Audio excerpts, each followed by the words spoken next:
Good afternoon, everybody. Welcome to the April session of the Paulding County Planning Commission. At this time, if you have an audible device, please turn it off or to silent so it doesn't interrupt the proceedings of the meeting. At this moment, I'm going to ask the Planning Commission that they've had an opportunity to review the minutes from the previous session of this body, and if so, are there any edits, concerns? Otherwise, I will ask for a motion for approval. Is there a motion? Make a motion to approve the minutes from last meeting. I have a motion to approve by Mr. Leggett from the last meeting. I'll second. Second from Mr. Steele. All in favor? Motion passes 6-0 and 1. Paulding County Planning Commission is a recommending body. We're here to listen to the applications that are presented to us, and then they will be forwarded for final action to the Board of Commissioners. If it's in their jurisdiction, there is one today that is in the jurisdiction of the City of Hiram. Therefore, it will be forwarded there for final dispensation. Applicant will have 15 minutes to present their application. They can use all of that time up front or reserve some for rebuttal. Questions from the Planning Commission or the Board of Commissioners do not count against that time. 15 minutes in total is also allotted for anybody who wishes to speak in opposition to an application or may have questions, comments, or concerns. If on either case, if someone's wanting to speak before an application, they would speak during the applicant's time as well, so that would count against their time also. Questions to any applicant or any person who's at the lectern does not count against them if it's from the Planning Commission or the Board of Commissioners. And that is a cumulative 15 minutes of time for either side. I would ask also that if there's multiple people wishing to speak, that you would form a line at the lectern. Each person will be required to sign in, state your name, and address your comments to the chair being me. So at this time, I think we have a couple of announcements, or at least one announcement to be had by Mr. Robinson, if you would, please. Good afternoon, everyone. Wow. Applications 2410Z and application 2404Z SUP, actually, by Oldcastle Infrastructure. If we all know, last month there was request for traffic information. Oldcastle is working on that information, and it's not complete at this time. And based on the zoning ordinance, staff is administratively moving those two applications to May 28th, so we can actually look at that information and provide more information to you guys and the public. So those two would be forwarded to May 28th at 2 p.m. back in this room. Thank you, Mr. Robinson. So anybody here that's on behalf of the Oldcastle consider the applications, you can stay for the remainder of the meeting if you wish, or you can exit now. Just wanted to be considerate of your time.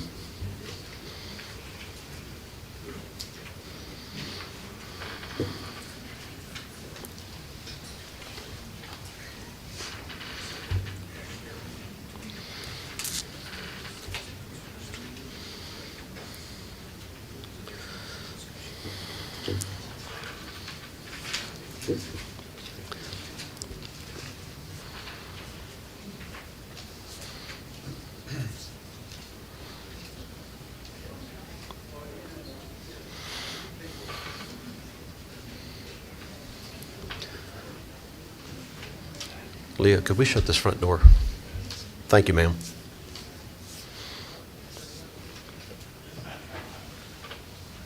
Okay. We want to proceed with the meeting. I would also just like to tell you that if you're interested in our rules and procedures for participating in a public meeting, there should be a copy on the back desk there, so please take some for a bit of light reading. Mr. Robinson, if you would go ahead with our first application then. Yes, sir. First application, 2024-12Z, application by Michael Garrett, Garrett Real Estate and Development LLC, requesting to rezone 41.992 acres from A1 Agricultural District to R2 Suburban Residential District for development of approximately 46 lots, residential community. The property is located in land lots 324 and 383, District 1, Section 3.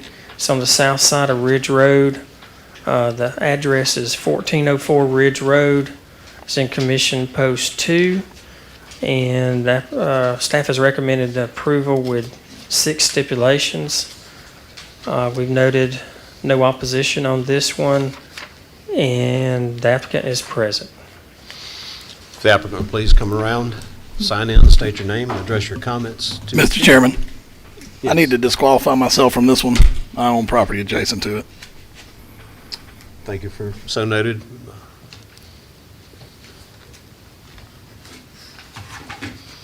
Good afternoon. My name is Mark Tagliber. I reside at 847 High Crest Drive in Ackworth on the Paulding County side of the line. Been a resident for 30 years, been an active business person here in the county with real estate, both in real estate brokerage and in real estate development and home building. I'm assisting Mike Garrett in this application. Mike is here with us. Mike, if you'd raise your hand. And the owner of the property, Ms. Fields, is also here with us, available for any questions that you might have. The reason for the rezoning request is they have been trying to sell this property for a number of years, and the agricultural zoning that's on it has been an impediment to that zoning. Ms. Fields inherited the property from her parents, and would like to move closer to family up in Toccoa, to grandchildren. And we felt that the rezoning to an R2 category consistent with the properties around us would help in that process. Our site plan, as you can see, is for 46 lots. We tried to lay it out utilizing good design practices. All of the streets are on what I like to call the high ground. We've set aside the swale that runs down through the middle so as not to disturb it. The average lot size is right at 3/4 of an acre. It's 31,789 square foot on the 46 lots. The density on this is low for an R2 neighborhood. It's only 1.09 units per acre, and that's partly due to that swale down the middle that I had referred to earlier. We have set aside space for stormwater management. We've set aside space at the front entrance for a mail kiosk.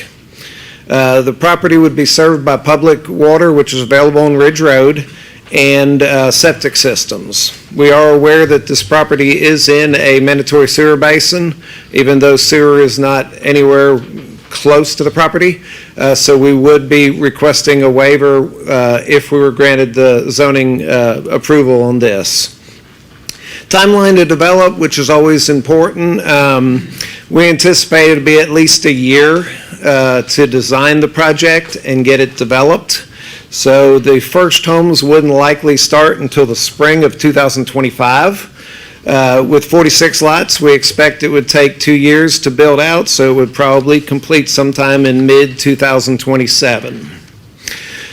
Some of the information about the area. So this area has really grown in house prices over the years. The project directly across the street, Gatlin Ridge at Morin Lake, is an R2 zoned neighborhood, which averages in the high 3s to the low 4s. I picked up a couple sales on a search of it. Denny Springs to the east is directly to the east of us is also an R2 neighborhood.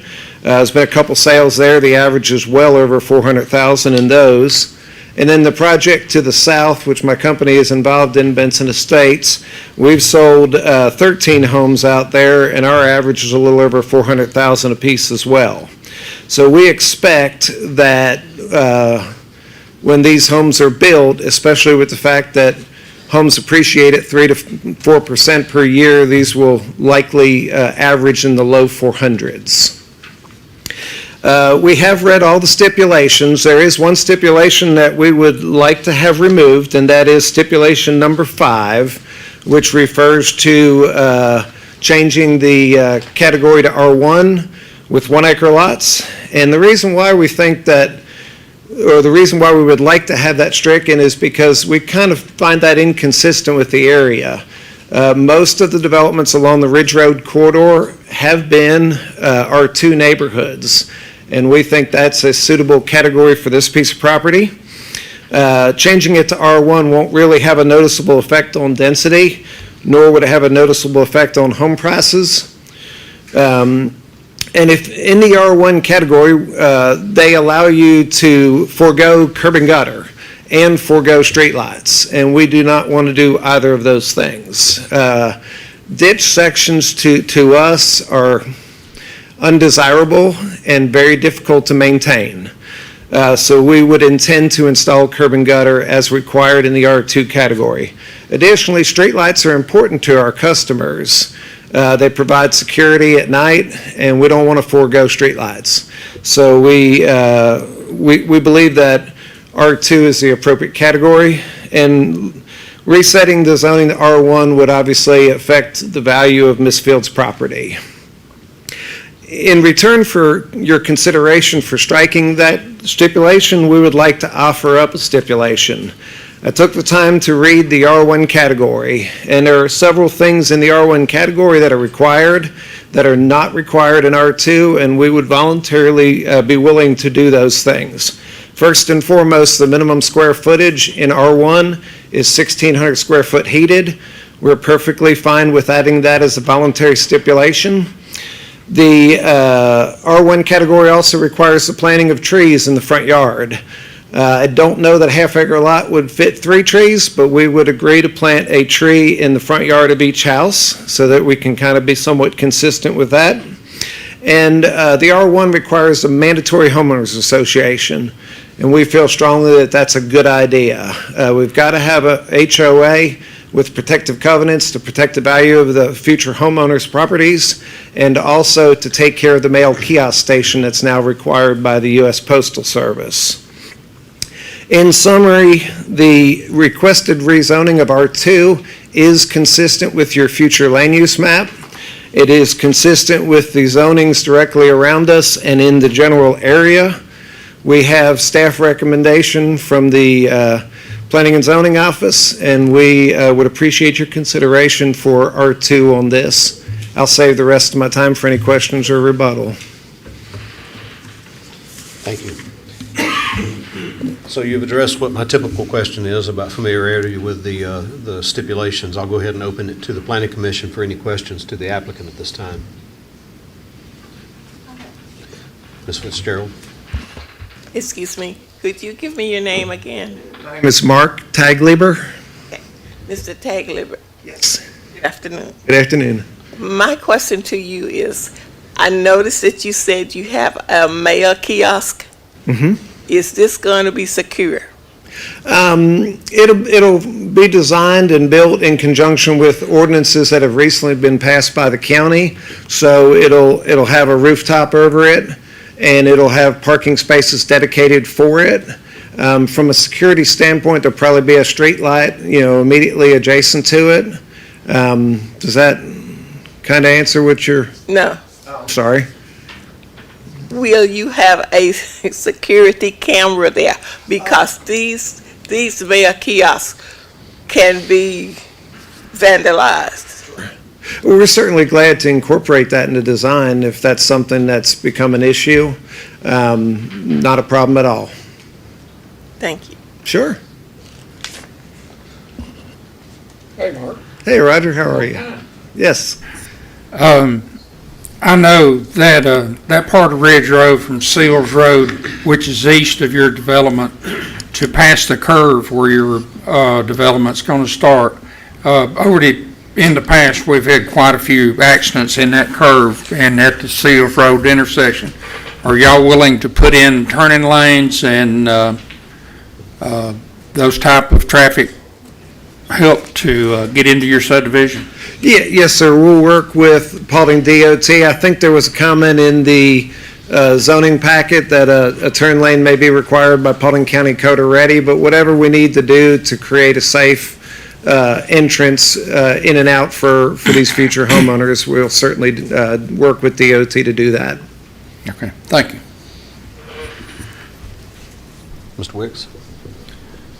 Yeah, I just wanted to give some information, again, for the increase of residential lots. Being the fact that this is an agricultural, it's not like an R2 being zoned to an R3 or an R2 being zoned to an R1, vice versa. With this being an A1 to an R2, this is true new lots to the community and to our school system. So wanted to kind of give a little bit of information on what the impact to the school system would be.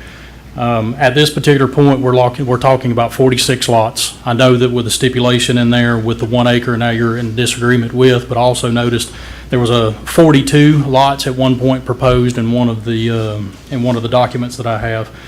But between 46 to 42, there's not a tremendous amount of difference. Sure thing. The current zone, or the current district that this development resides in, is the Nebo Elementary, the Scoggins Middle, and the South Paulding High School zones. Currently, Nebo is sitting at 91% capacity.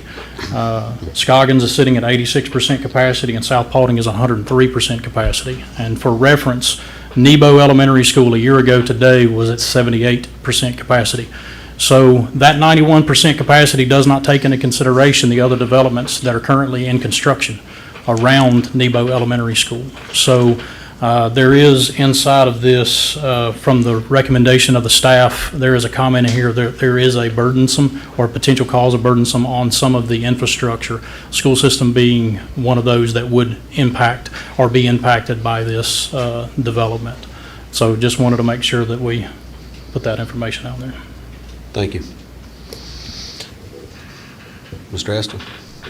So exactly what size are the lots you propose? You said at one point it was 3/4 acre lots, and then when you was talking about planting the trees, you said it was hard to put 3 trees on a 1/2 acre lot. So what size are they exactly? Yeah, the minimum lot size is consistent with the requirements for a septic system, which is 21,780 square foot.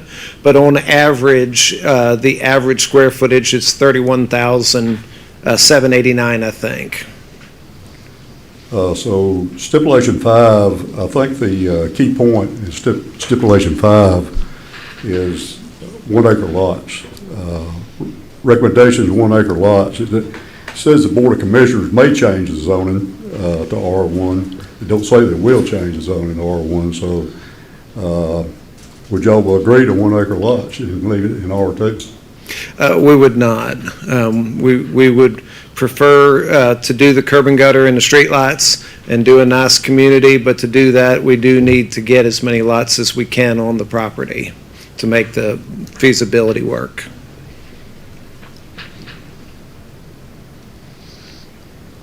Okay. Any other questions from the Planning Commission to the applicant? I'd like to ask the Water and Sewer Department what their feelings is on going septic versus the sewer, since this is in the sewer district. The septic.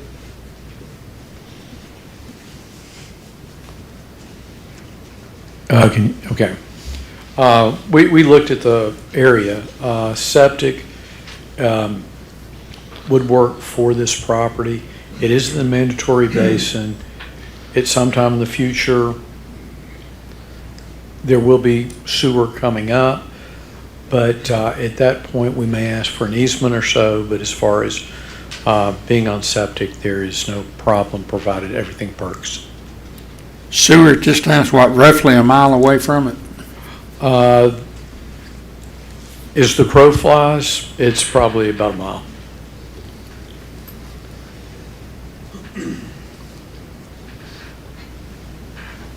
Any further questions from the Planning Commission?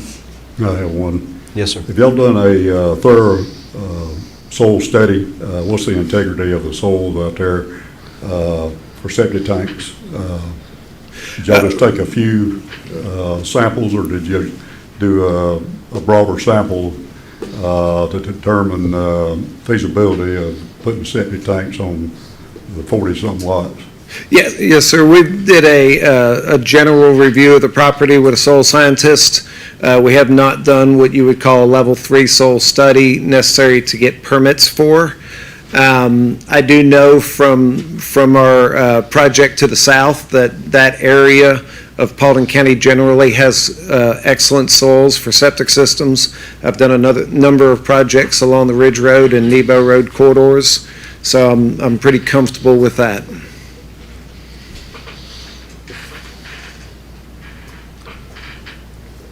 Any other questions?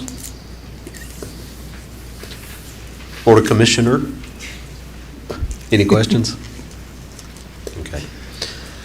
Thank you. At this time, if you can take your seat.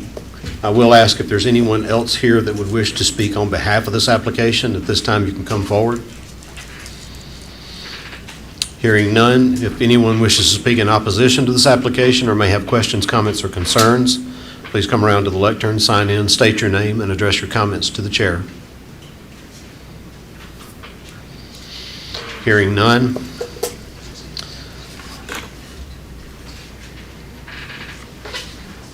Mr. Robinson, I would ask on the stipulation number 5, is the purpose more to try to exact the 1 acre per lot? Is that solely the reason? The purpose on stipulation number 5, staff would agree that all the properties are R2 adjoining this, except for one little piece to the north. Subdivision to the south and to the east are both R2, and they are definitely half-acre lots on several of the lots out there. We were trying to look at the ones to the east and north that are a little bit larger and just have a balance. All right, thank you for your answer. At this time, then, I will entertain a motion with regard to application 2024-12-Z. Keep in mind that there were 3 voluntary stipulations proposed if the 5th stipulation, number 5, was struck, and that is minimum square foot of 1,600 heated square foot area for the homes, 1 tree to be planted in the yard of each home, and a required HOA to be established with the development. There was also a request for a possibility of a security camera to be installed for the mail kiosk that was mentioned by one of our members here. So if anyone would be inclined to make a motion, keep those things in mind.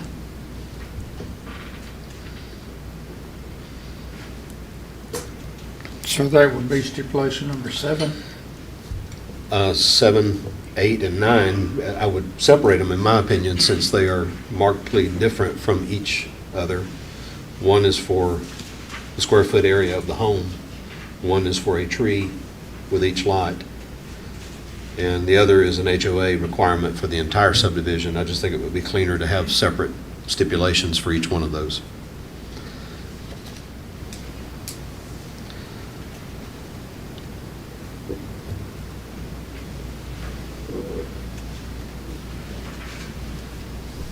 I make a motion to approve deleting stipulation 5 and adding the other 4 stipulations, minimum of 1,600 square feet, houses per lot, homes per lot, 1 tree per yard, required HOA, and a security camera at the kiosk. Okay, so 7, 8, 9, and 10. Or So that's 4 additional 4 additional stipulations. Okay. stipulations. All right, so I have a motion to approve with the 4 additional stipulations. Leah, did you capture all of that? Okay. And in striking of the 5th stipulation as it's currently written. Okay. Do I have a second? Second. I have a second from Mr. Callahan. All in favor? All opposed? Let me see if I can do my math this month. So motion passes 4, 1, and 1. Again, this will be forwarded to the Board of Commissioners meeting. Sorry, I didn't get the date again. Which date are we talking about? May 14th, 2 Be p.m. forwarded to the May 14th meeting at 2 p.m. of the Board of Commissioners meeting. For their consideration, applicant must be present for it to be considered.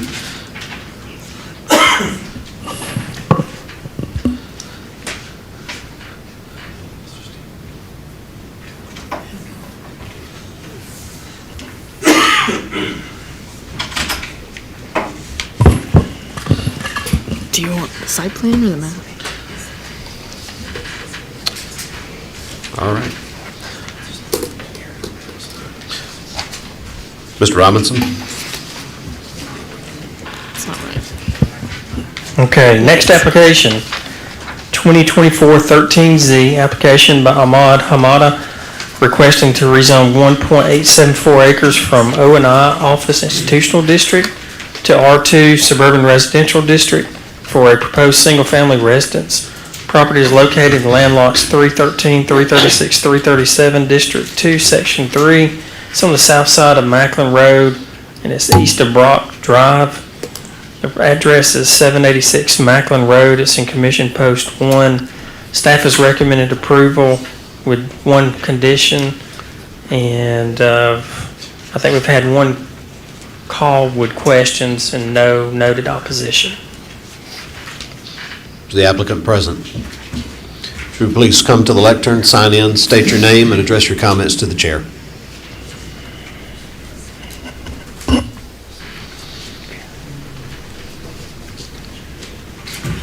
Hello, my name is Ahmad Hamada. I would like to rezone the property from commercial to residential. I'm just gonna live there.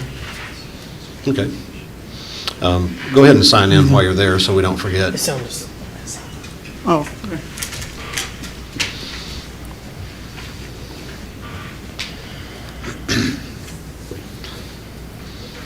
And just for the record, are you familiar with the stipulation that the county added about discussing? No, access? sir. Okay, First stipulation, the only stipulation, is owner applicant agrees to work with the adjoining property owner to the south in an effort to provide vehicular access with a minimum of 30-foot private easement. Was there an existing one already or no? I would assume that there is not an existing one if the stipulation is for you to work with them to create one. Okay. Basically, it's to allow the rear property owner access to their property through the property that you're... And that's the only way I can rezone it to residential? That's a consideration. The recommendation from staff is that we have that stipulation. Wanted to make sure you're familiar with it. If you're not, you can take a brief minute and speak of it with Mr. Yeah. Robinson. Okay, thank you.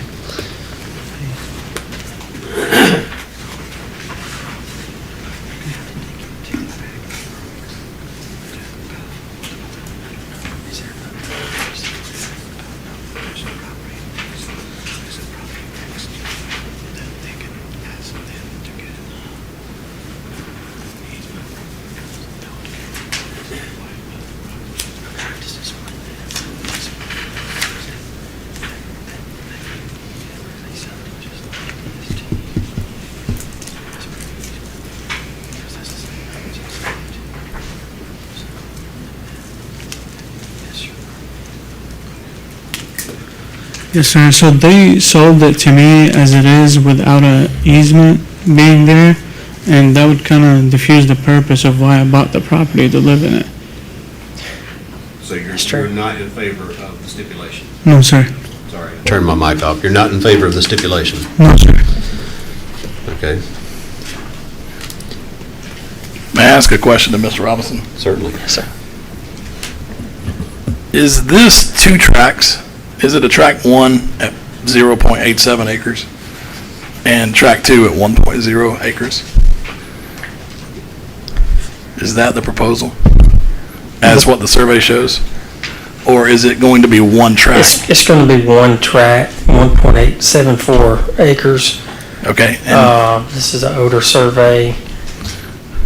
and on the county's GIS system, that entire shaded purple area, is this 1.087 acres removed from the overall? It would remove from the Okay. overall track. So it's creating a track in the back with no access? That's correct. And that's why we're asking for the easement? That's correct. Okay, just making sure I understood it clearly. Okay. We've taken your comments into consideration. Is there any questions to the applicant at this time? So I'll continue with that. Sure. So you understand that by subdividing this property, you purchased about 1.8 acres, correct? I didn't know it was part of another property. Yeah, it's being cut from an additional property, and that's creating a lot that does not have any road frontage. So that's why they're asking for you to give access through your property to that remaining property. Right. Have you closed on the property yet? Yeah. Okay, so you own the property. We closed in December. But wouldn't this should have been done before, when they subdivided it? That's a question for Mr. Robinson.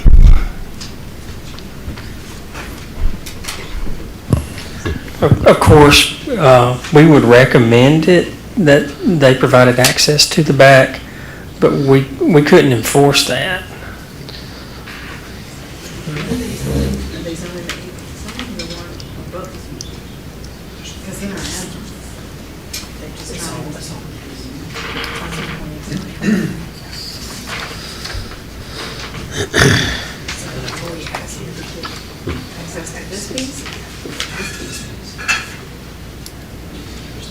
The one in the back.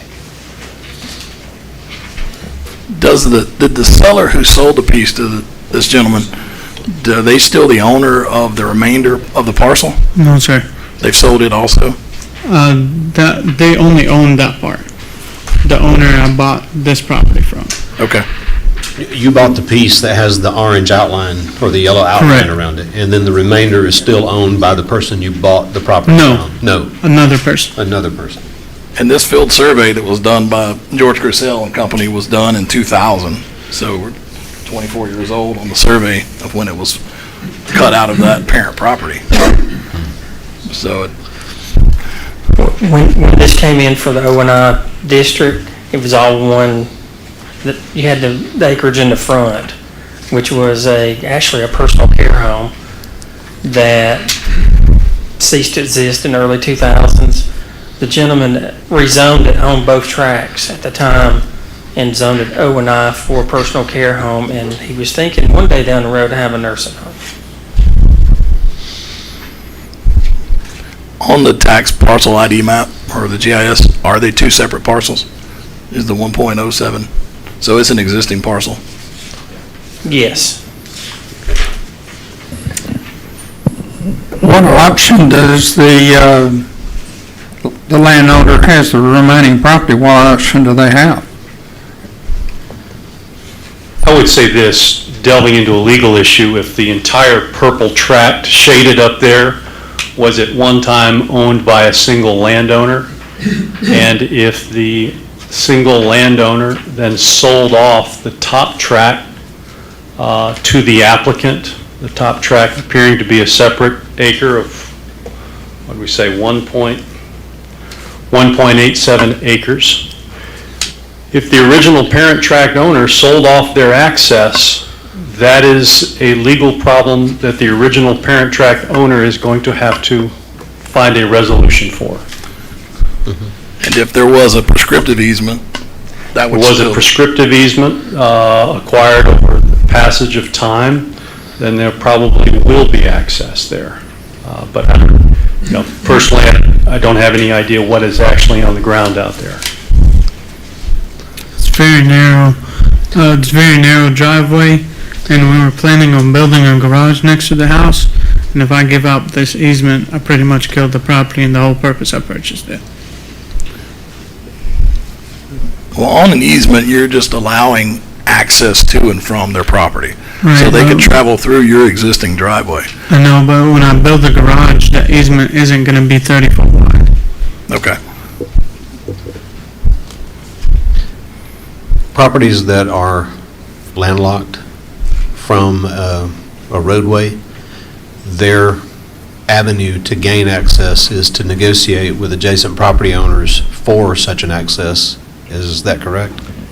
Yes, they have the right to negotiate with the adjoining landowners to get access, but they do not have the right to get it for free. Right. If necessary, if they can't get access, there is a legal procedure by which they can petition the Superior Court to get a way of necessity through there, but the Superior Court's job will be determine what the price of that way of necessity is, and the landlocked owner will have to purchase the price of that easement.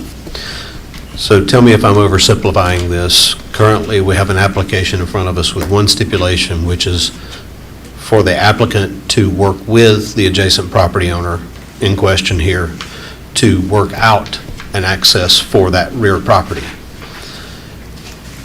That is what the stipulation says. Is that enforceable? There are some concerns regarding the legality of such a stipulation.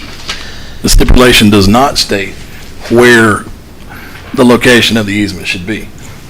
It's just that he will provide access to the property owner to his south. Or what the conditions of providing that access is? Or what the maintenance agreement is, or anything about the easement. Okay. If he did not seek rezoning, he would not have to provide, if he did not seek rezoning, the original parent tract owner remains in the same situation they are right now. And that is, if they have sold that to the applicant, it would appear that they've landlocked themselves in there. So to make sure you understand what we're saying, if we vote to approve it with the stipulation, it's that you at some point in time work with that landowner in one way, shape, or the other. We're not telling you exactly how to do it. We're just stipulating that you must do it at some point. Does that make sense? So, to understand you correctly, you said I have to give up the easement for them? Not today, but you have to work with them at some point in time. And if I don't rezone it and keep it as it is, then I don't have to give up an easement. That is correct. and that's the only way I can turn it to residential. That will be determined by the board on a vote. Okay. Then at this point, are there any further questions to the applicant? We understand there's an objection by the applicant to the stipulation given. We also understand the implication for what that stipulation means. Are there any other questions to the applicant? Board of Commissioners, any questions? Okay. Thank you for your time. Thank You you, can sir. reserve the rest of your time for any rebuttal that may come up, but I have to go through the remainder of the hearing. Or if you have something else you want to say, go ahead. Oh, nothing. I was just, that was a question if that was the only way I can have it as a residential. Well, you're asking for it to go from O&I to residential. That's what you're doing right now. The suggested stipulation from the staff for community development is that you work with the adjacent property owner to your rear to allow them to have an access to the roadway so that the property is not landlocked. You know, assuming that a person moved in there and you're... There's Yes. properties all around. Why is that one? I realize that. Why But is yours that is the one one? for consideration. It's what we're considering right now. I got you. Nobody else is being represented by that. So Okay. that's why we're talking with you. I understand. Okay. Okay. You can take your seat for just a minute, and Thank you, we'll sir. go through the rest of this. I may call you back up, okay? Okay, thank you. Is there anyone else here that wishes to speak on behalf of this application? Is there anyone here that wishes to speak in opposition to this application? May have questions, comments, or concerns? Okay. I'll go back to, is there any further discussion to be had with the applicant or with staff with regard to this application? My only comment is that if we struck it, the stipulation is, all of this was probably under one larger piece of property at one time, sometime in history, right? So in 2000, this was cut out. So it's been this way for 24 years. And the back property owner could go through this gentleman or any of the other ones. And I think the applicant was alluding to that as well. So, I mean, whether we keep the stipulation in it, if we keep it in it, it limits it to discussion with him, although the rear applicant could still say that there's a better option elsewhere and choose to go that direction. If we take the stipulation out, the owner of the property to the rear is still in the same boat of trying to figure out where the access for his property would come from, and it could be any number of people that they could choose to negotiate with. So, If I may add, and I don't typically go this far in my comments, there's a civil real estate problem issue there. I don't know whether it's the government's role to solve a land access dispute through zoning. thank you. Well, any further discussion? Anyone? Well, then at this time, I think our action is to move forward with a motion. I make a motion to approve striking the stipulation. Motion to approve striking this listed stipulation by Mr. Steele. Second from Mr. Aston. All in favor? Motion passes 6-0 and 1. So you will still need to, Mr. Hamada? Mr. Hamada, just want to make sure you know you still need to be at the Board of Commissioners meeting, at the next Board of Commissioners meeting on May 14th at 2 p.m. for it to be considered. Okay. All right. Thank you. Map or site plan? Yes, you can leave.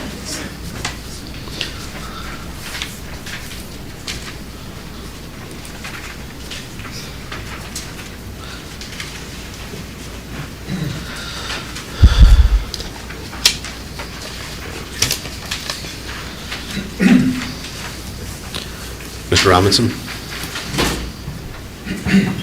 Next application, 2024-14Z, application by Trinity Carpentry, Inc., requesting to rezone 39.8 acres from A1 Agricultural District to ER Estate Residential District for development of, actually, I think it's 10, 2.5 acre plus single-family residential homes. Property is located in land lot 1141, District 2, Section 3, east side of Lindsay Lake Road, north of Pine Shadows Drive. It's in Commission Post 2. Staff has recommended approval with 6 stipulations, and we've had some inquiries from adjoining property owners on this one, and the applicant is present. The applicant will please come around. The applicant will please come around, sign in, state your name, and address your comments to the chair.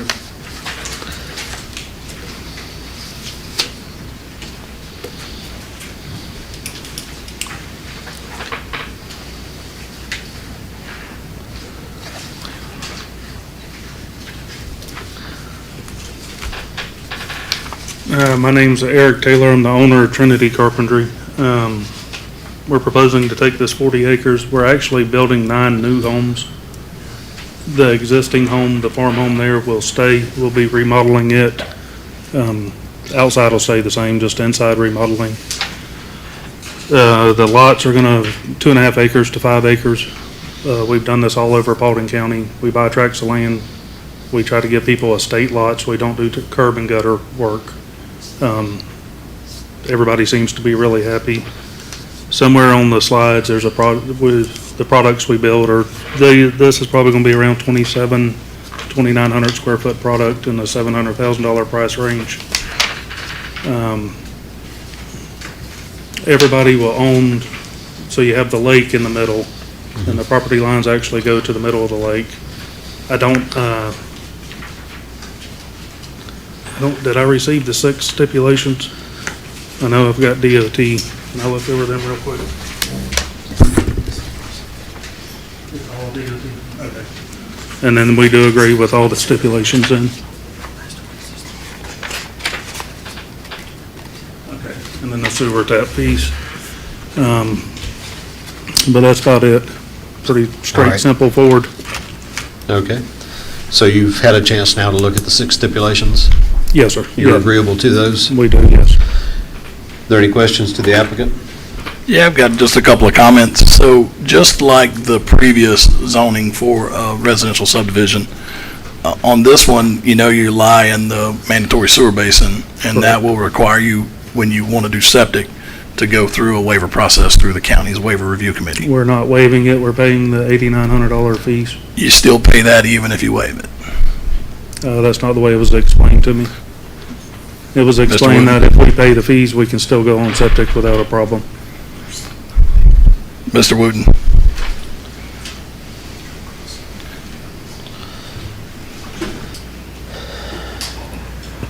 Yeah, there's still, you've got to go through the waiver process. Being a mandatory sewer basin, it's just a process of applying for a waiver to go to septic. Because Okay. sewer is not currently available. Correct. Correct. Yes, sir. Yeah. So Yeah, I'm good with that. Now, the question, Mr. Wooten, is when we do the waivers on these neighborhoods, and again, I build and develop also, so you understand, that we still end up having to pay part of that mandatory sewer tap fees. yeah, the tap fees are a contract with Cobb County, Correct. so we still have to pay that fee for taps. And what is that fee?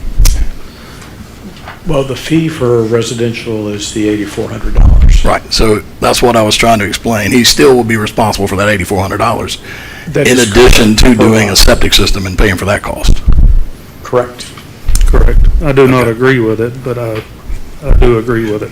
I'm just making sure you understand. I don't know how else to I've had to do it as well. argue the point of, I'm not going to tell you what I think about it. Let me put it. I understand.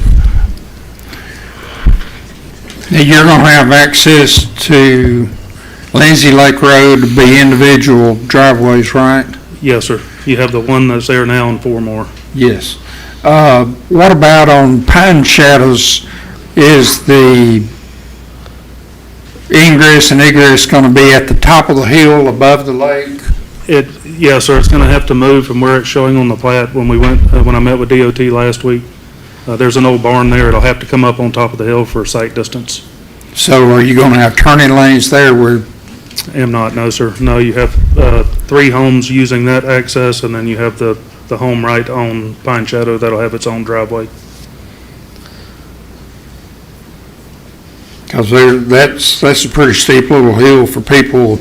We've It had is. some real serious accidents there at Lindsay Lake and the crest of that hill where people have not stayed on their side of the road. And that would be one of my worries there, is somebody pulling out of there. They're gonna have to be real quick, because Well, if you're on top of that hill where that barn, where the entrance is to that Right. pasture now, you can see both directions.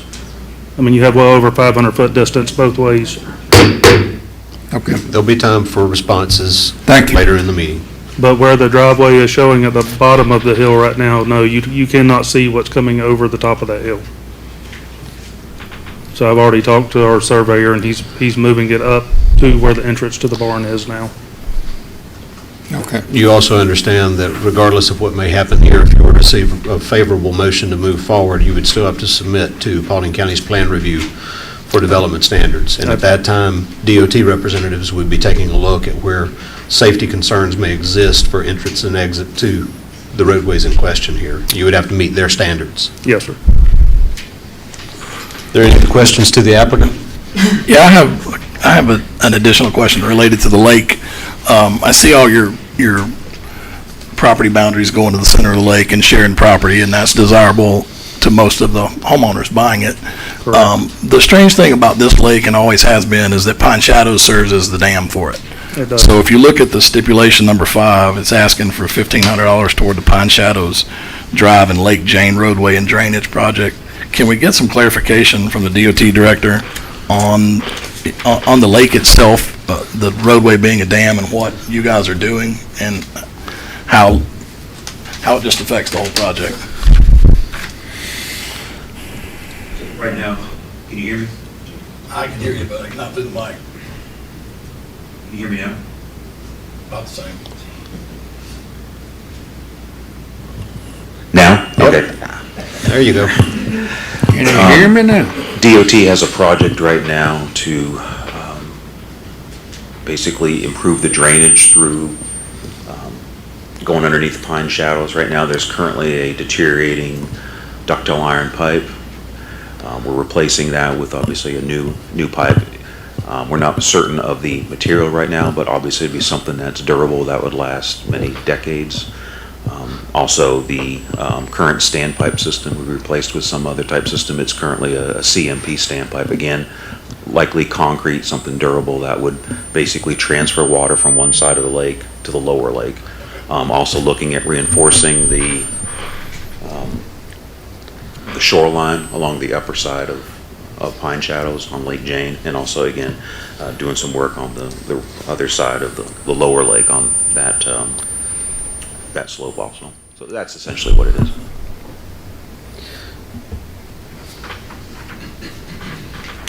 Thank you, Director Jones. I think it's your low voice that's causing the feedback, so you might try a higher pitch next time.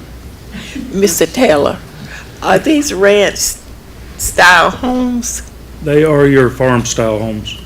I don't know how to change the screen on this thing, or I would show you. This is our product. This is what we build. And these homes will all be about the same. Yes, I got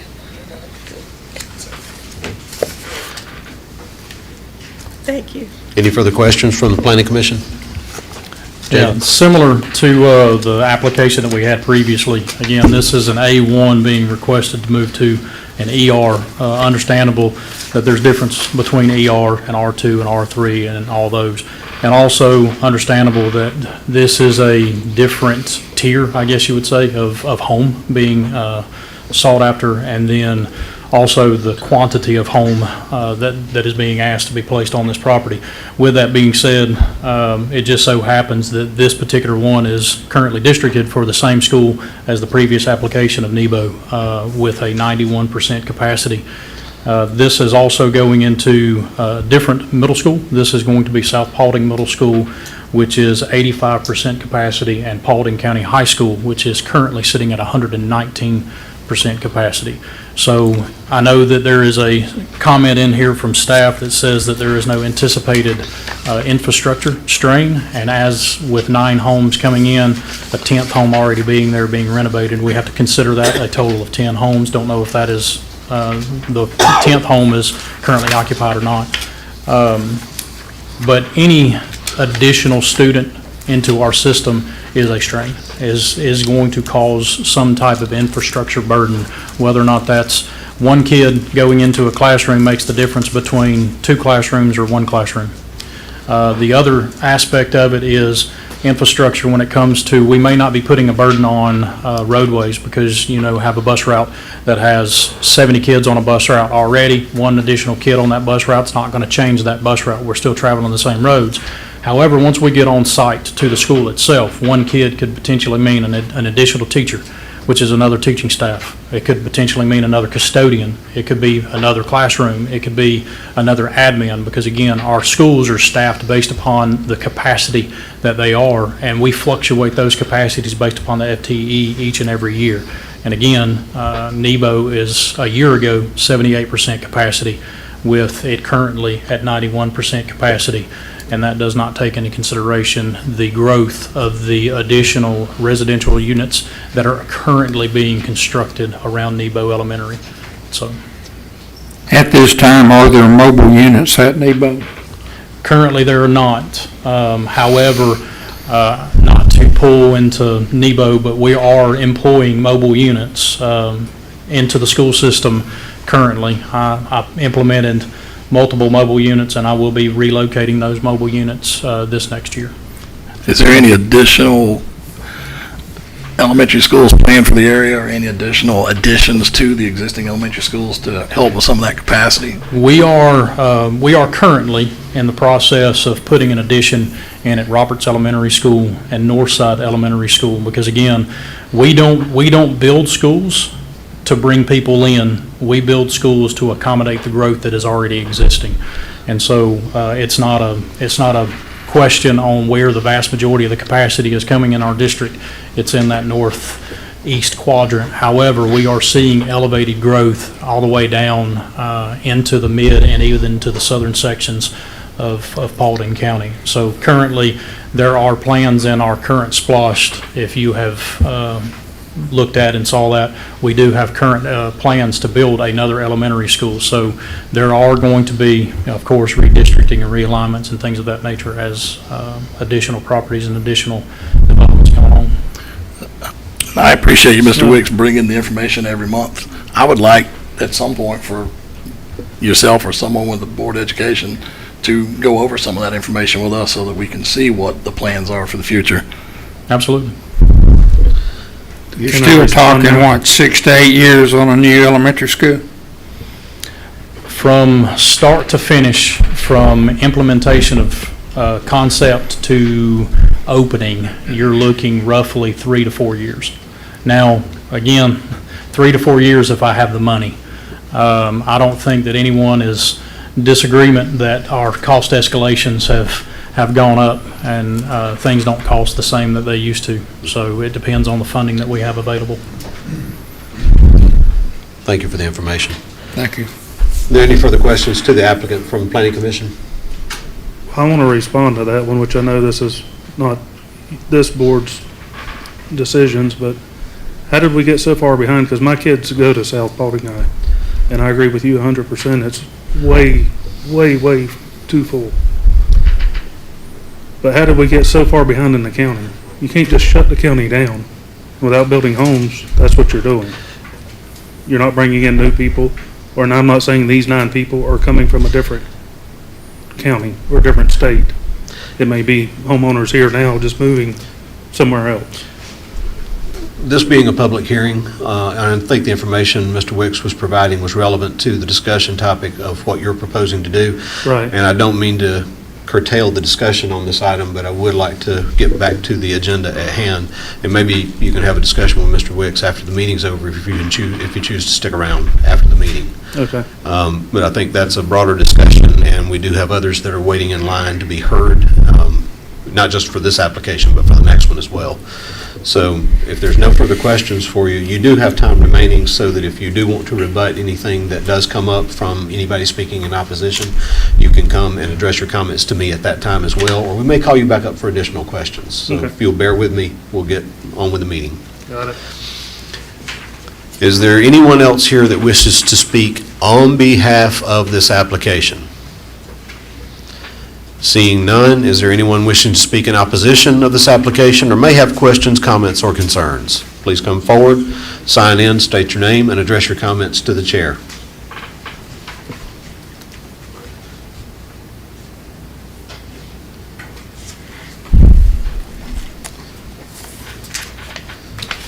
I'm Roger Lindsay, and my family's lived next to the Robinson property for over 130 years.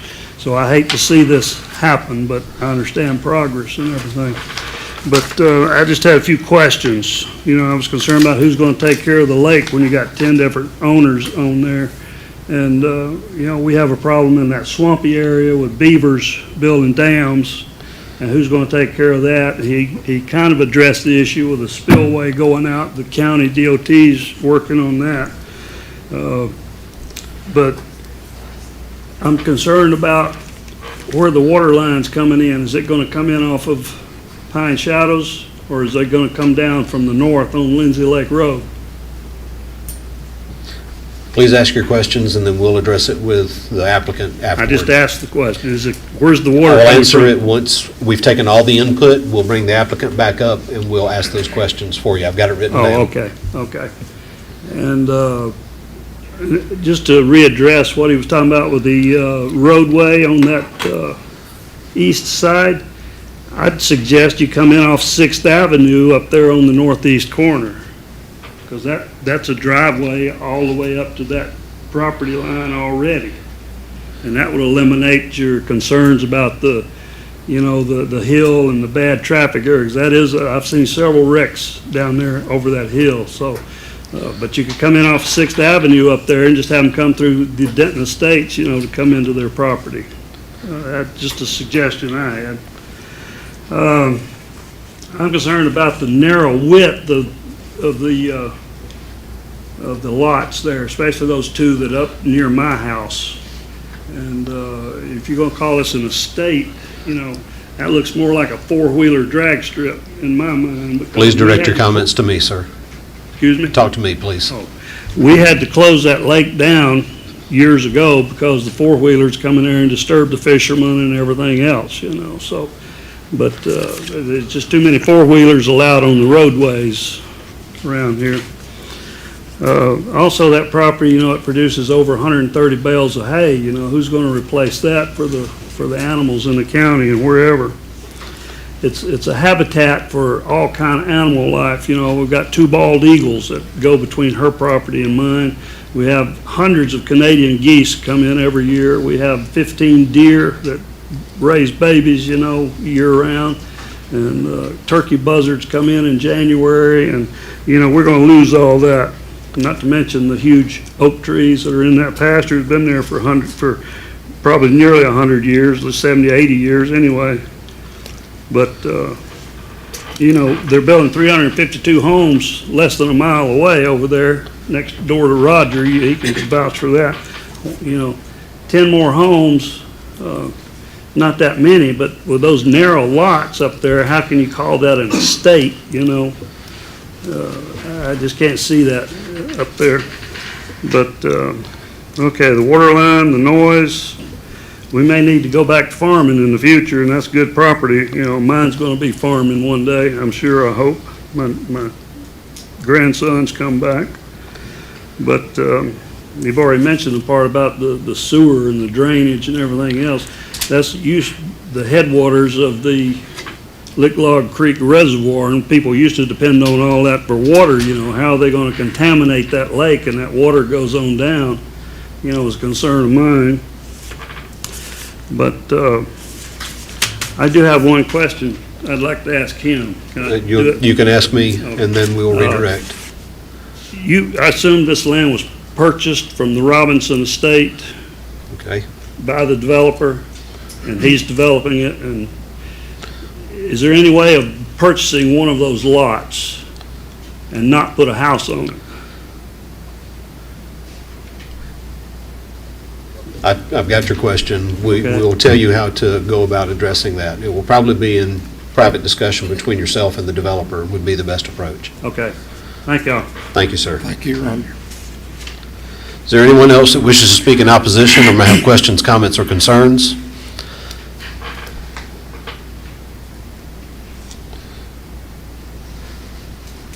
Again, if you would please sign in, state your name, and address your comments to the chair.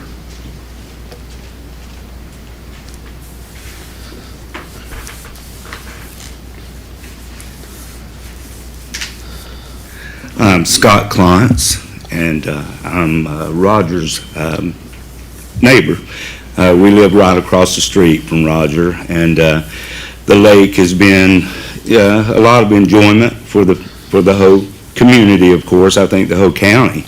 That is a beautiful lake, and as Roger said, I'm telling you, we do have a nature reserve there, and we're probably one of the last of the nature reserves around in Paulding. We've all watched it grow. I'm in real estate, and a quarter of a century we lived in the house we built across from Roger, and my mother and daddy-in-law built right down from me, and my mom and dad, after we moved in, they moved in and built, and we have our houses and there. But anyway, getting to what, I'm not necessarily against it, because if someone's going to have to buy, we want someone that's going to build some, nice homes. If you're going to build on a property that, I believe that's been loved by the community.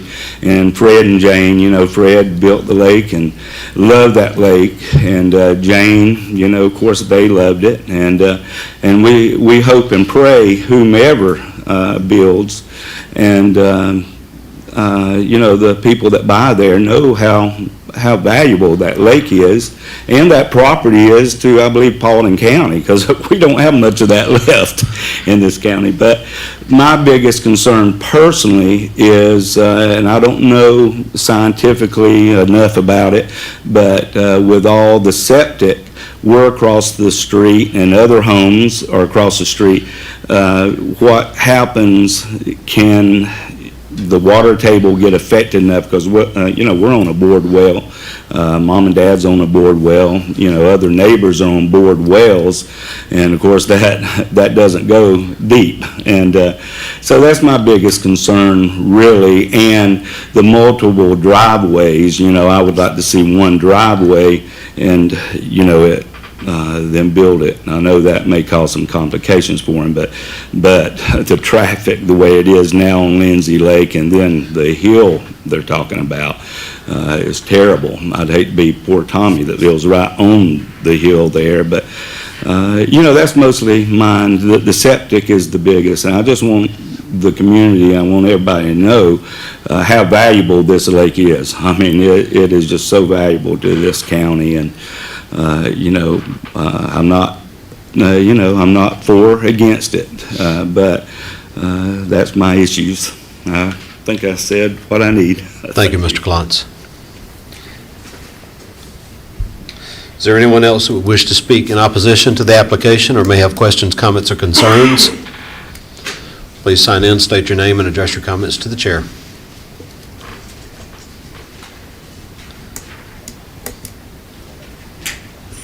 My name is Janice Smith. I live at 425 Lindsay Lake Road. My husband and I have lived in Lindsay Lake for 38 years. We moved out there. We were the young people. Now we're the old people. Our traffic, that's my thing. I'm sure he builds a beautiful home. I'm sure he does, and it's a beautiful area. My son's 40 years old. I used to take him to Lake Jane for a picnic and walk and all that. The traffic, last weekend, Robert and I were working on our yard. We live on 8 acres. The traffic up and down that road from 61 down is like a racetrack on Saturday afternoons. I've called the police before and said, could you come out here? But of course, by the time they get out there, it's crazy. My thing is that the traffic is just so bad. During the week, the daytime, it's quiet. It's a nice area. But on the weekends, we're a racetrack. I wish they could dead end into 61 or something so we didn't have like one way in, one way out.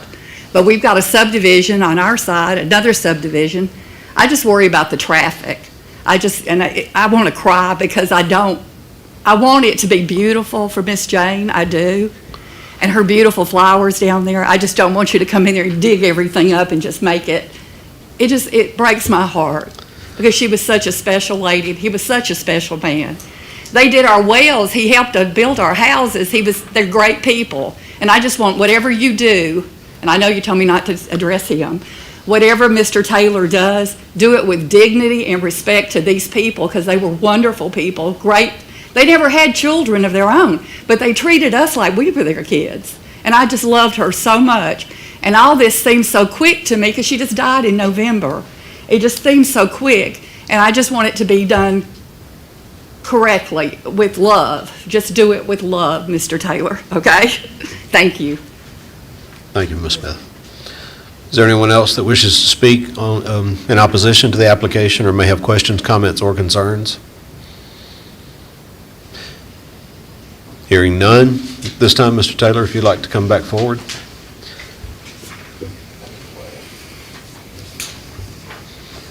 I'll turn it over to Mr. Steele. So to address a couple of the comments that were about wells and septics, when Mr. Taylor makes application through the Environmental Health Department, he will have to show locations of his proposed septic and any adjoining wells that are in the area. If his septic systems have to be, for the field lines themselves, 100 feet away from any existing well, and the septic tanks themselves 50 feet. That is something that we do with every septic permit that we have that is near or adjoining to a well, whether it's on our property or if it's on someone else's. That, I'm assuming, is the safest way based on the state's Environmental Health Department. That's what they make us do. Mr. Taylor, a couple of questions. Another one that came up about the lake and the maintenance. Do you have a maintenance agreement that you're going to put in place for your 10 residents? I do not. We are not doing a homeowners association, and that is about the only way we can legally make them homeowners maintain that lake. Right, because the dam itself is on county right-of-way. The dam is on county right-of-way. We're not positive if the drainage pipe is on this property or the county right-of-way. DOT hasn't measured it, and I haven't yet either. So I don't know where the control of the water level is going to be. Who's going to control the water level yet? Yeah, I mean, with it being on a county right-of-way, I'm assuming county, and this may be a legal question, owns the dam and could drain the lake. Is that a possibility? They haven't yet.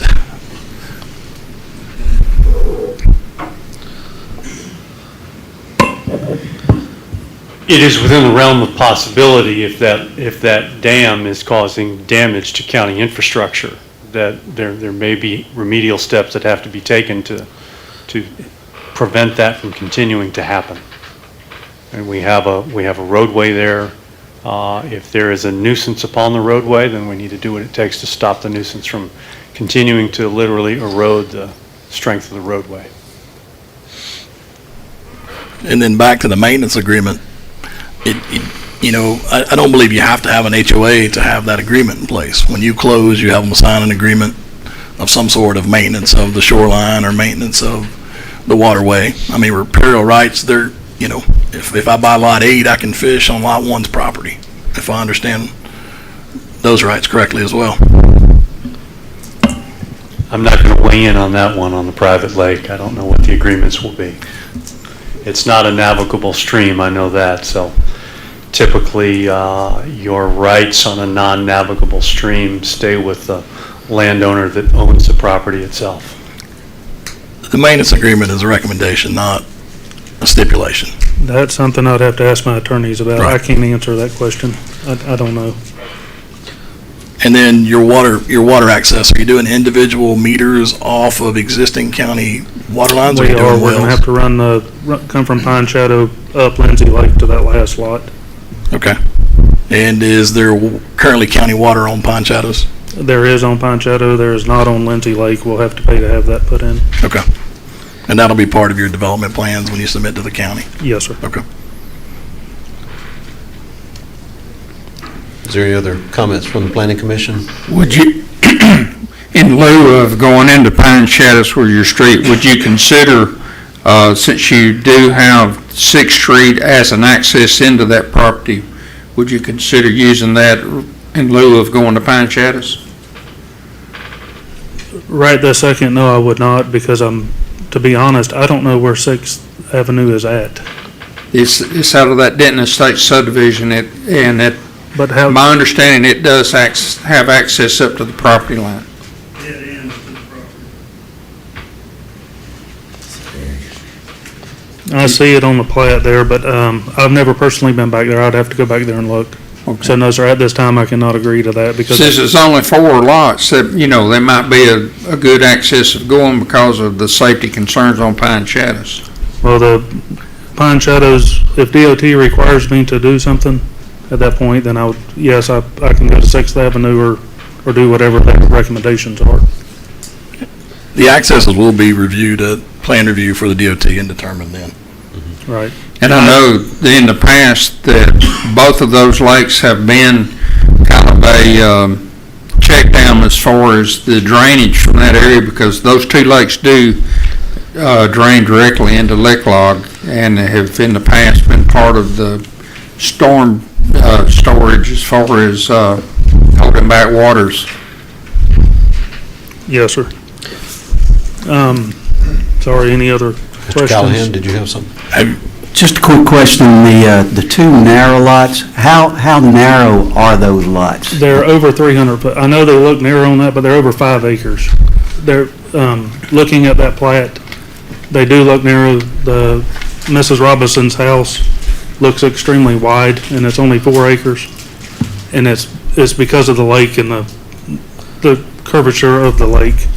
But both of them in-lots against Mr. Lindsay, they're both 5 acre tracts. And Yeah, lot 6, those 3.65. I'm sorry, I'm on the other side. So that's a 3, and what's the one next to it? I can't read it. Lot number 5, 3.35 it appears. Okay, both of them are 3, the 5s are on the other side, I'm sorry. I can't see the computer That's screen okay. here. Yeah, it's small. Where the square footage is 123 feet wide.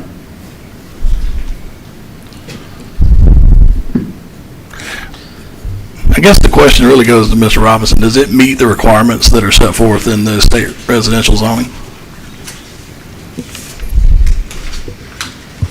The minimal lot width in the ER district is 125 feet, and the minimal public road frontage is 100 feet. And the plat that we have here before us is basically a concept, but not necessarily the finished product that would have to be submitted for plan review. Is that correct? That's correct. So if there are deficiencies as far as widths, that will be addressed Yes, sir. at plan review. But just looking at 2 of the survey points on this plat between 5 and 6, there's 268 feet between 2 pins there, between the northwest corner of 6 and somewhere about midpoint of 5. So that in itself makes them meet the 125-foot requirement. Have you done your level 4 soils and established where you're going to put your houses on 5 and 6?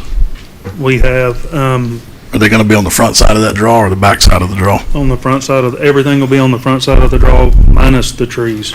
There's some massive trees there that we do not want to take down. Okay. So we're going to have to we may have to move them back a little bit. So you're going to try to keep the natural landscape as much as you can? We're going to try to keep all of the real big trees. Now, there's some scrub oaks and stuff down by the lake and down in that swamp somebody brought up that we're going to clean out. But all of the big stuff on Pine Shadow, well, there's none on Pine Shadow. All of the big stuff on Lindsay Lake, we're trying to keep all that there, yes. I can't replace them trees with anything else. And your plan for disturbance area is just going to be what's necessary to build the house and the driveways, correct? Correct, Okay. yes. Yes, we're not mass grading the whole property. Thank you.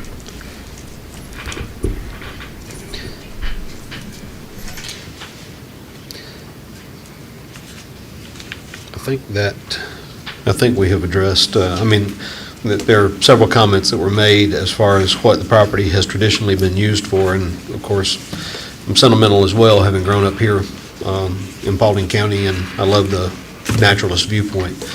But a lot of sentimental attachment by the neighbors to the property, and I would also encourage you that if you're going to proceed with the development of this such, assuming that you get a favorable recommendation and you go through the plan review process, that you do look to try to maintain the integrity of what was built around it. We do. It's an absolutely beautiful piece of property. And they're right, there's not many of them left in Paulding County. Is there any further questions from the Planning Commission to the applicant? Board of Commissioners, any questions? Thank you for your time. Yes, sir. So at this time, I'll ask the Planning Commission if there is a motion with regard to application 2024-14-Z.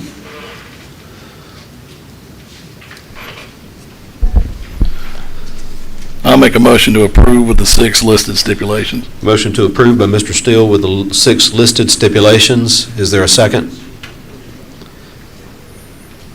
Second. I have a second by Mr. Leggett. All in favor?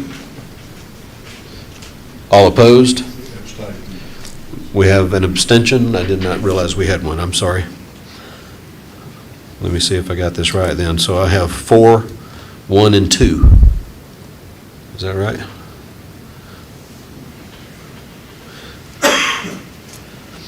So the motion will be forwarded to the Board of Commissioners meeting on May 12th at May May 14th at 2 p.m.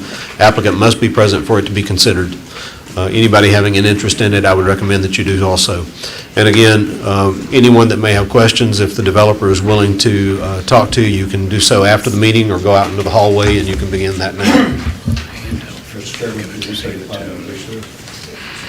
Could I have a motion to take a 5-minute recess?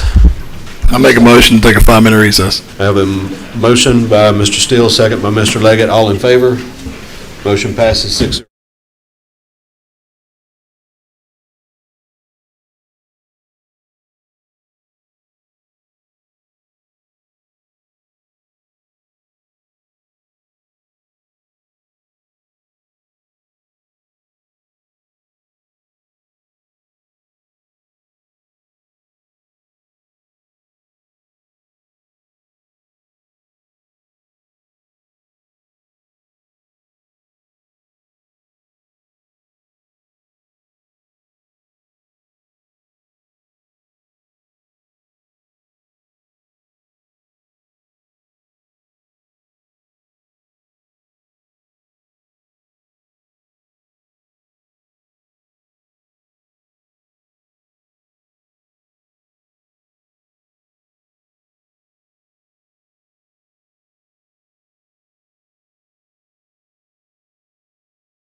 for your patience. We will resume the meeting now. At this time, I check with Mr. Robinson. Are we ready for the next application? We're ready. Please proceed. Absolutely. Thank you. The next and last application of the day is 2024-15Z, City of Hiram. Application by Adam Rosen Riley, LLP, Hiram Senior Center, LLC, requesting to rezone 9.04 acres from R2 Suburban Residential District to B2 Highway Business District and B2 Highway Business District to B2 Highway Business District with concurrent special exception application 2401 SE for the development of 36 independent senior assisted living rental cottages to operate with the existing memory care facility known as Manor Lake. Property is located in land lot 532, District 2, Section 3. It's located on the east side of Bill Caruth Parkway and south of Jimmy Lee Smith Parkway. That's in Commission Post 3. Staff has recommended approval with 5 stipulations. And just an explanation, an assisted living facility within a B2 district is not a permitted use, it's a special exception use. And that special exception use, the requirement is that the assisted living community is provided they can have assisted living community provided all requirements of the Georgia Department of Community Health rules and regulations are followed and permitted, and make sure they are from time to time that they have all been met. Could you state that again? Okay. Yes, kind of reads. The assisted living community is a special exception use, not a permitted use in the B2 district. Special exception requires above and beyond standards, and those standards is that they have to meet the rules for an assisted living designation through the Georgia Department of Community Health rules and regulations. Okay, thank you. So that they would be actually recognized by the state of Georgia as assisted living facility. Thank you. Is the applicant present? He is present. If you would please sign in, state your name, and address your comments to the chair.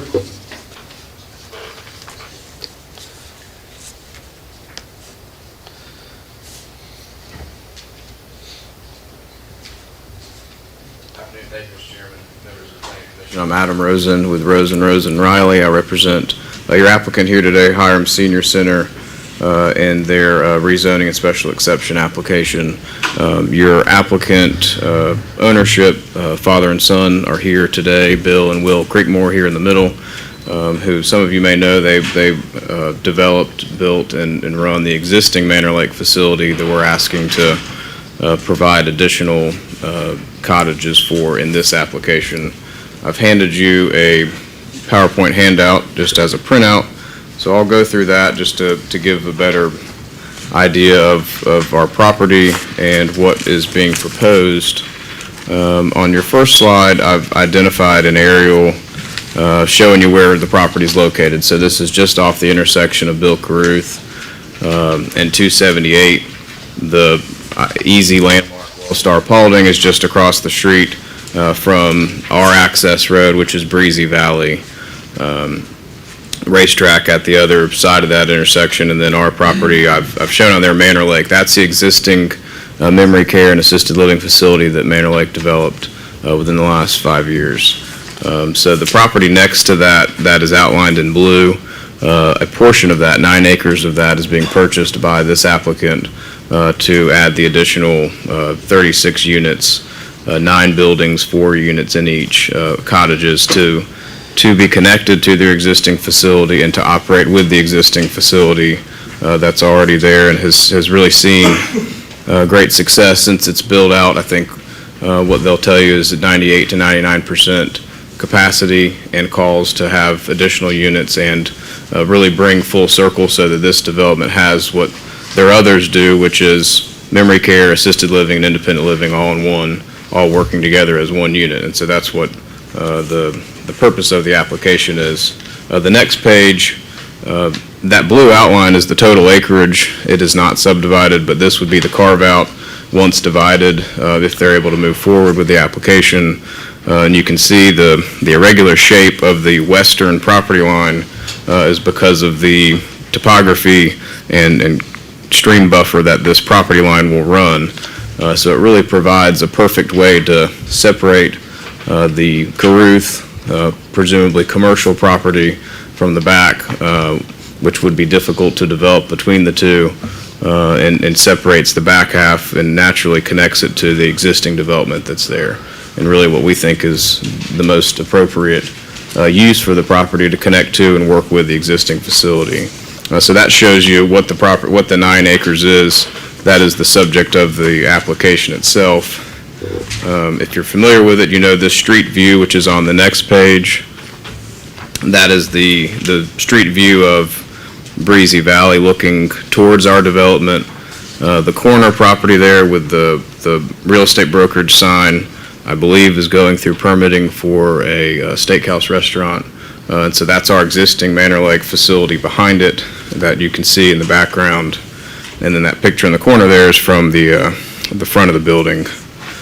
So Manor Lake is no stranger to this type of development. You can see that on the next page. Those are their existing and some of their coming soon projects. Like I said, they've had a lot of success here with this location. They've had a lot of success with their other locations and more to come. These are all in Georgia. These are all, it does go out as far as, say, Athens, but for the most part in this metro Atlanta area where they're focused and where they live and develop.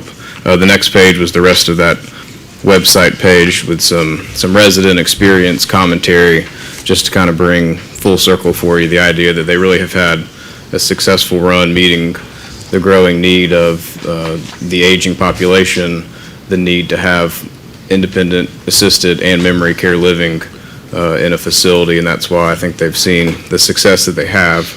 The next page is the site plan, the one that's on your screen. Fairly simple. This connects to our existing property and is a single street that with a cul-de-sac ending, and you can see the 9 different cottage buildings that will have the 4 units in each one. Meets the ordinance requirements as far as sidewalk, curb, and gutter. We were able to figure out a way to make sure that we met buffer requirements. We also have the benefit of, on the western side, that the stream bank buffering that's already there that provides a separation between us and the property next to us. The next page shows you a little bit easier to kind of see how this site plan will fit into the property and how it will connect to our existing facility and be carved out from the rest of the acreage that will still be owned by the existing owner in front on Bill Caruth. Next page is are the renderings, architectural renderings that were submitted with the application. These are consistent with others that they've developed and what they would propose to be developed with this project. And of course, that will be finalized in the plan review process. But you can see the garage for each unit and front door and porch entry for each unit of the 4 within each building. One of the things that we have been able to do while this application has been pending is really kind of work on what are normal plan review items, one of those mainly transportation related. In that process, we put together and I think address at least a couple of those items that are in the staff stipulations, transportation related. In doing that, the next slide was put together by our engineer as a kind of a transportation exhibit.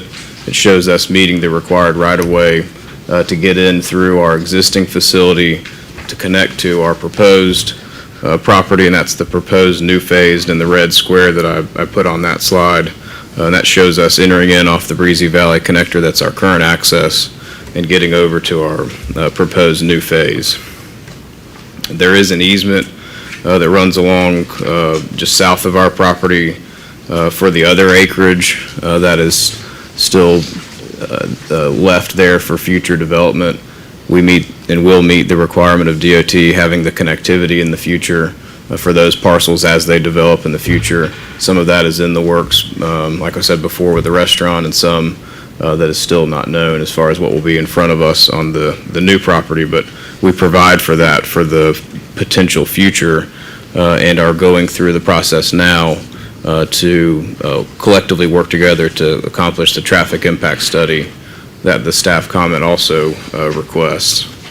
The next page is a product of that. We've already submitted, and this happened a little bit about the same time the staff report was coming out.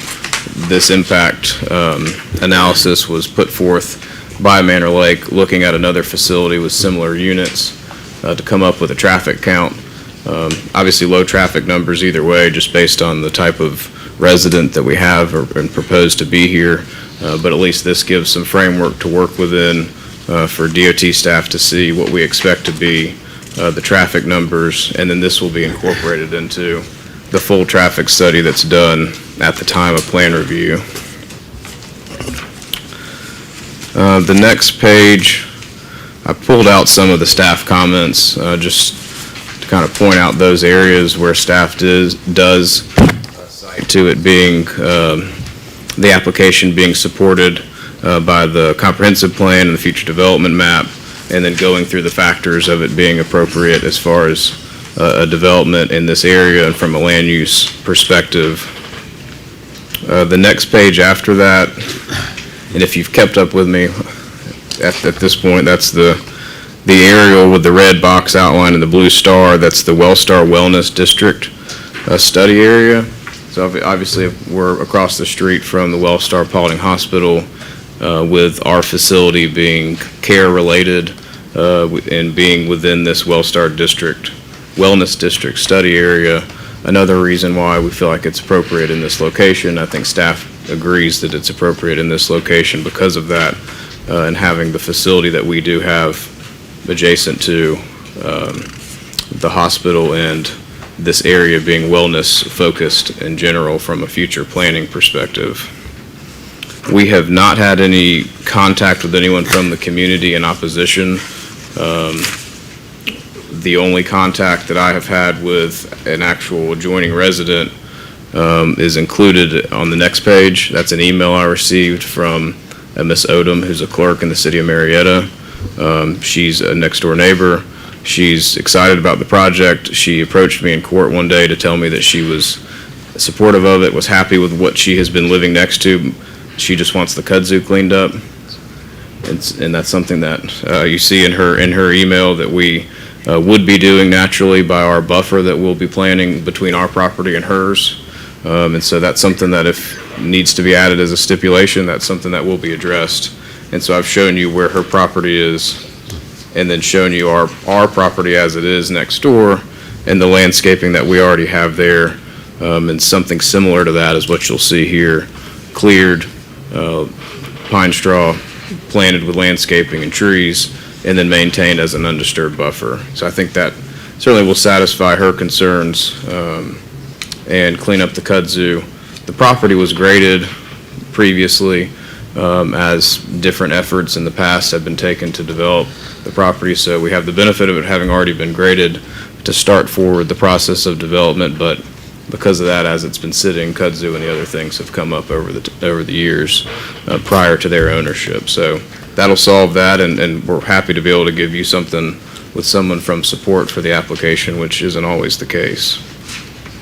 And the last page is staff's recommendation of approval.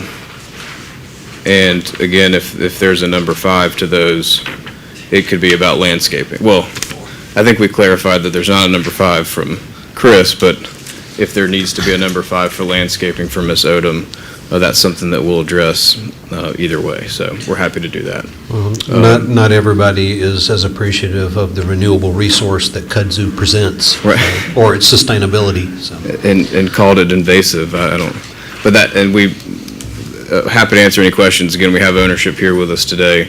They're very involved and passionate about this project, and happy to talk about it any further if you'd like. And we ask for your recommendation of approval to City Council.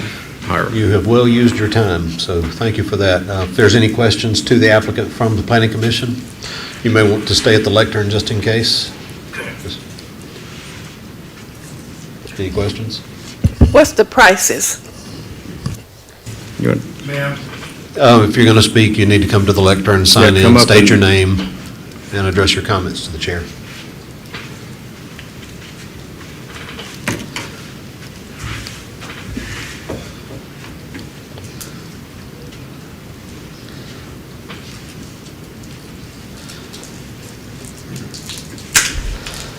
Hello, I'm William Creekmore, I'm the owner of Manor Lake, and these are not for sale.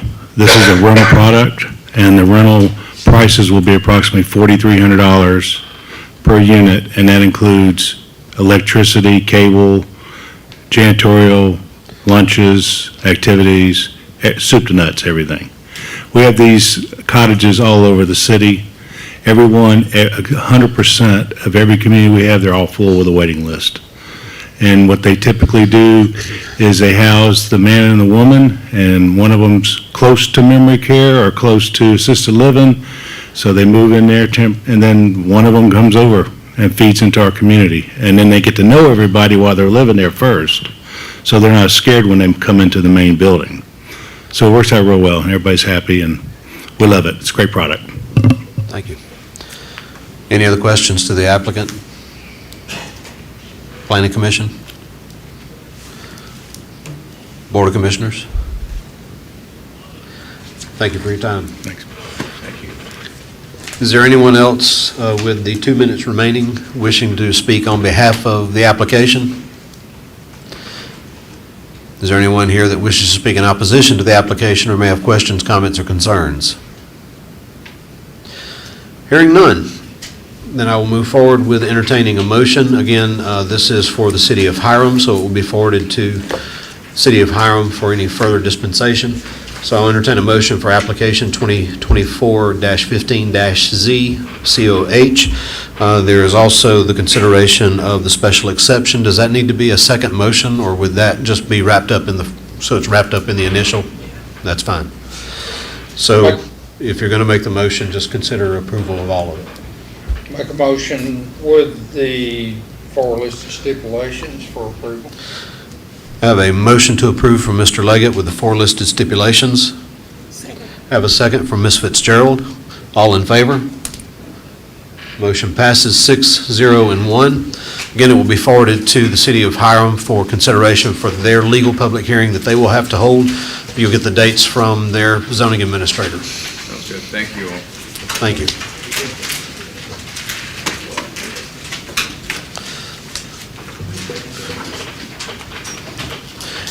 At this time, is there any further thing we need to state?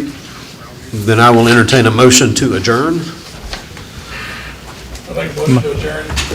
A second. Motion to adjourn by Mr. Steele, a second by Ms. Fitzgerald. All in favor? Motion passes 6-0 and 1. Thank you, everybody, and have a great rest of your month.